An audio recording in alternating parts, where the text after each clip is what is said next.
Hi guys, నా Christmas holidays అయితే అయిపోయిందండి. ఇంకేం చేస్తాం, మనసు నిండా భారంతో కొంచెం ఫ్యామిలీ మెమరీస్తో బ్యాక్ టు ఆఫీస్కి వెళ్తున్నా అండి. నేను ఎవ్రీ వీకెండ్ ఇంటికి వచ్చేస్తాను.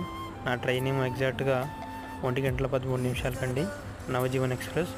ఇదైతే చెన్నైకి ఎర్లీ మార్నింగ్ 4:30కి రీచ్ అయిపోతుంది. ఇంకా ట్రైన్కి హెడ్ ఫోన్ పెట్టుకుంటే ఇంకా చూసుకో, డ్రీమ్స్. ఒకే పాటలో ధనవంతులు అయిపోవచ్చు, కలెక్టర్లు అయిపోవచ్చు. మ్యూజిక్ పెద్ద రెమెడీ అండి. నాకు తెలుసు మీరు కూడా జర్నీలు ఇదే చేస్తూ ఉంటారని. అయితే ట్రైన్ అయితే ఎగ్జాక్ట్గా 4:30కి చెన్నై సెంట్రల్ రీచ్ అయిందండి. ఇక్కడ కొన్ని డెబిట్ కార్డ్స్కి అండ్ క్రెడిట్ కార్డ్స్కి లాంజ్ యాక్సెస్ ప్రొవైడ్ చేస్తున్నారు. అది మీరు ఫ్రీగా 2 hours ఏసీ రూమ్లో పడుకోవచ్చు అండ్ సర్టైన్ ఫుడ్స్ కూడా యాక్చువల్గా ఫ్రీగా తినొచ్చండి. సో మీరు ఎప్పుడైనా సెంట్రల్కి వస్తే ఖచ్చితంగా ఈ ఫెసిలిటీని వాడుకోవడం మర్చిపోకండి. Bye, see you.